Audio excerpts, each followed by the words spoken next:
प्यारे बच्चों, आज हम जानेंगे अभाज्य संख्या अर्थात प्राइम नंबर। अभाज्य संख्या प्राइम नंबर को जानेंगे कि आखिर 1 से 100 तक में कौन कौन से अभाज्य संख्या होते हैं। आप लोगों ने सबसे पहले ये बताया कि एक हमारा अभाज्य संख्या है। क्या है? एक हमारा अभाज्य संख्या है क्या? हाँ, एक अभाज्य संख्या है। हाँ, चलिए 1 से 100 तक में हम सबसे पहले एक को क्लियर करें कि एक जो है हमारा अभाज्य संख्या है या नहीं आई है। आइए इसके डेफिनेशन से हम जानें। सबसे पहले यहाँ देखिए कि क्या लिखा है, अभाज्य संख्या किसे कहेंगे? जो संख्या एक से बड़ी, एक और स्वयं से विभाजित होती हो, कटती हो, उसी को हम अभाज्य संख्या कहते हैं। एक से बड़ी होनी चाहिए। तो आप बताओ, क्या एक से बड़ी हो सकती है? नहीं। एक तो एक के बराबर होगी। अब बराबर वाली बात कहीं लिखी है क्या? नहीं। हम 3 बातों पे ध्यान देंगे, बाकी किन्हीं बातों पे ध्यान हमको नहीं देना है। 3 बातें कौन सी? पहला, एक से बड़ी होनी चाहिए। जो भी संख्या होगा एक से बड़ी। दूसरी बात, वो एक से विभाजित होनी चाहिए, एक से कटनी चाहिए। क्या होनी चाहिए? और स्वयं से, यानी हम स्वयं का मालिक होते हैं। एक हम खुद के मालिक हैं और दूसरा कोई मालिक है तो वो एक है। कौन है? एक है। और एक से हम बड़े भी हैं। एक से हम क्या है? बड़े भी हैं। याद रखिएगा। तो भैया एक तो क्या है, एक से बड़ा हो सकता है क्या? नहीं। तो क्या ये अभाज्य संख्या होगा? नहीं। तो इसको काट दिए। अब यहाँ हम 2 देखते हैं। 2 एक से बड़ी है ना, 2। अब क्या ये एक से 2 विभाजित हो जाएगी? एक से हम भाग देंगे, 2 पे विभाजित होगी। एक को कितनी बार पढ़ेंगे? 2 आएगा। 2 बार में 2 आ गया और ये गया कट के। देखिए कट गया ना, विभाजित हो गया। इसका मतलब है 2 अभाज्य संख्या है। अच्छा बताइए, 3 है क्या?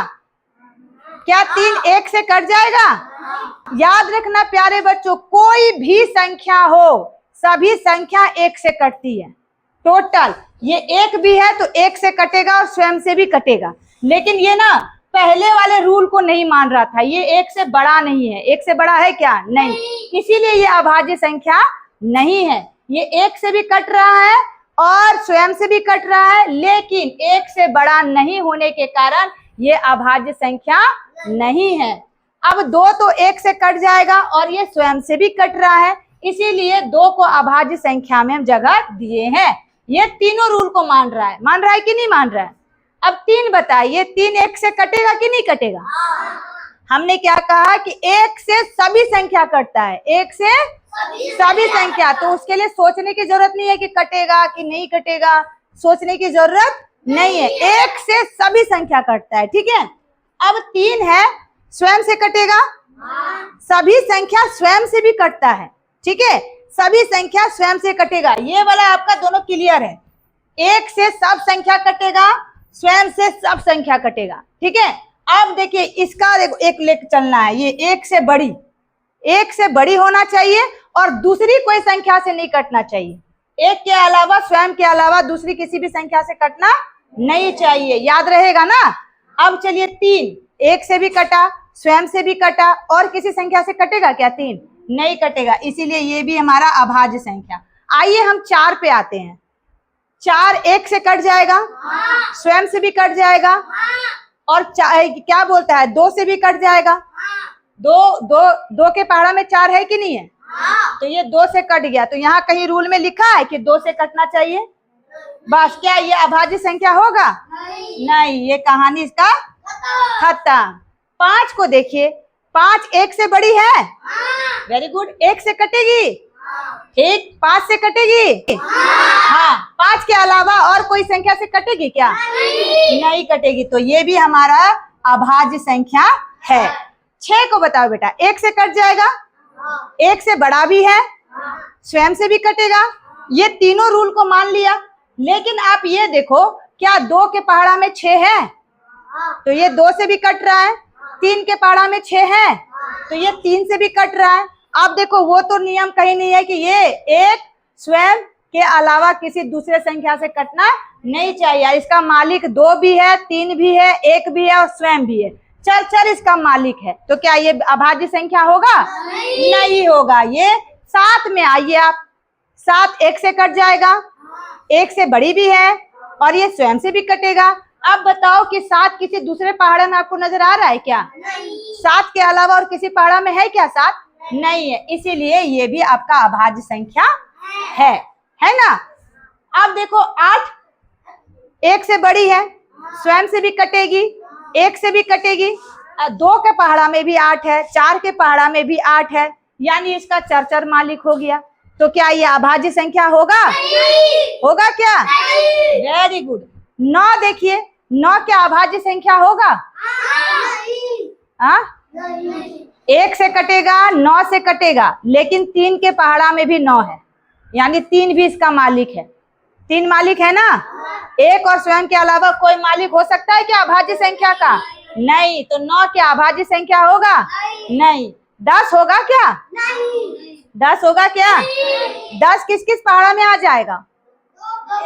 2 का पहाड़ा में। हाँ, 1 में भी आएगा, 2 में भी आएगा, 5 में भी आएगा, और स्वयं, यानी 4 मालिक हो गया इसका। एक तो 1 हो गया, एक 2 हो गया, एक 5 हो गया, एक 10 हो गया। तो 4 मालिक जिसका रहे वो क्या अभाज्य संख्या होगा? नहीं।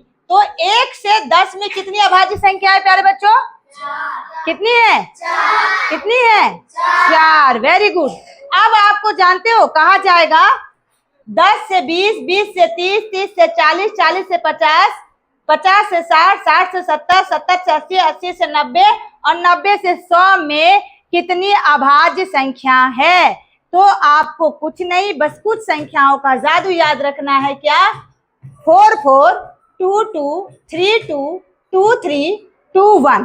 अगर ये आपने याद रख लिया तो समझिए कि आप झट से आंसर दीजिएगा कि 10 से 20 में कितनी अभाज्य संख्या है। तो आगे में क्या दिए हैं? 4। देखिए 4 अभाज्य संख्या है कि नहीं है? 10 से 20 में कितनी है? 4। 20 से 30 में कितनी है? 4। ठीक है। और 30 से 40 में 2। 40 से 50 में 3। 50 से 60 में 60 से 70 में 70 से 80 में 80 से 90 में और 90 से 100 में। सबसे कम अभाज्य संख्या आपको किस में मिला? किस में मिला? 90 से 100 में। किस में मिला? मात्र 1 है। कितना है? तो ये वाला क्या आप नंबर याद रखोगे?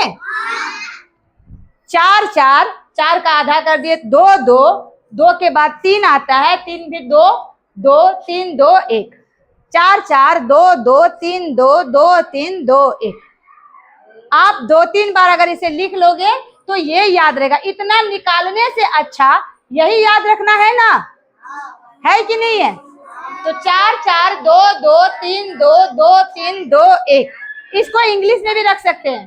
चौथे स्थान में इंग्लिश में क्या आता है? A B C D। क्या आता है? D आता है। तो क्या को D होगा? 2D। कितना D है? 2D। और दूसरे नंबर में क्या आता है? B आता है। क्या आता है? क्या को B लिखेंगे? 2B लिखेंगे। तीसरे स्थान में क्या आता है? C। क्या आता है? C आता है। और C के बाद फिर 2 को 2 है ना, B लिखेंगे। क्या को B लिखेंगे? 2 तो B लिखेंगे। Very good. फिर उसके बाद क्या आया? C आया। वेरी गुड, C लिख दिए। फिर B लिखे, फिर A। आप चाहे इस तरह याद रख लो, चाहे इस तरह याद रख लोगे तो अभाज्य संख्या आपके लिए सब दिन के लिए आसान हो जाएगा। है आसान? याद रखिएगा। बढ़िया लगा? चलो, बहुत बहुत धन्यवाद।